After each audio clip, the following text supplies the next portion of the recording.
programmers think they are in control of their code. But imagine you have built a system that processes a million transactions a second.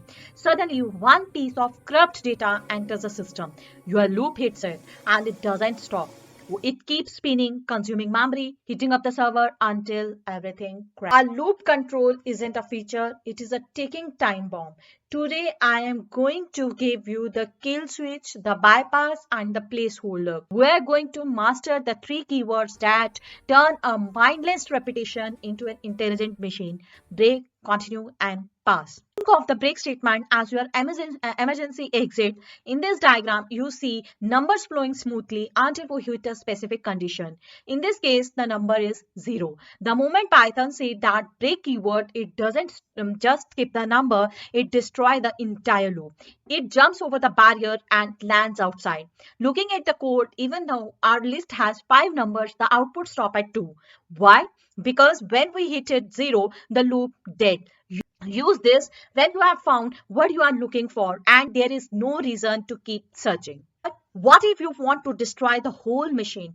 What if you want to ignore one bad apple and keep going? That is where continue comes in. Notice that jump arc in this diagram. When the loop hits an even number, it doesn't exit. It just teleport back to the start for the next round. In our code example, the even numbers 2 and 4 are effectively silent. They exist, but the print function never sees them. Use continue when you want to filter out the noise, but keep the music playing. Now, this one confuses a lot of people. Pass. It is the ghost of Python keyword. As you can see in the diagram, the flow goes into the block and comes out the other side unchanged. It literally does nothing. You might ask, why waste a line of code on nothing?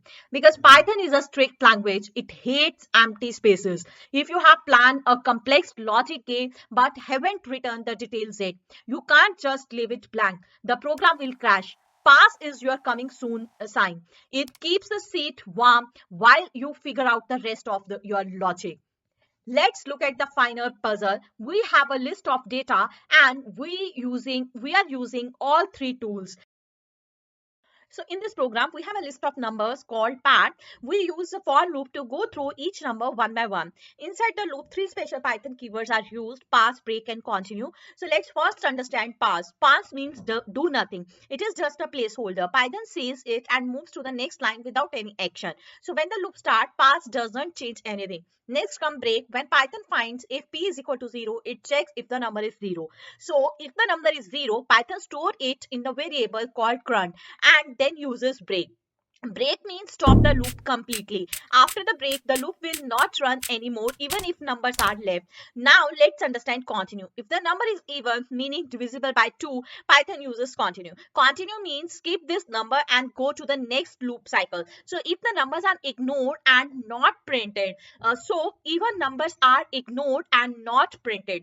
Only all numbers that are not 0 will reach the print p line and get printed. Finally, print current prints the value that caused the loop to stop, which is 0.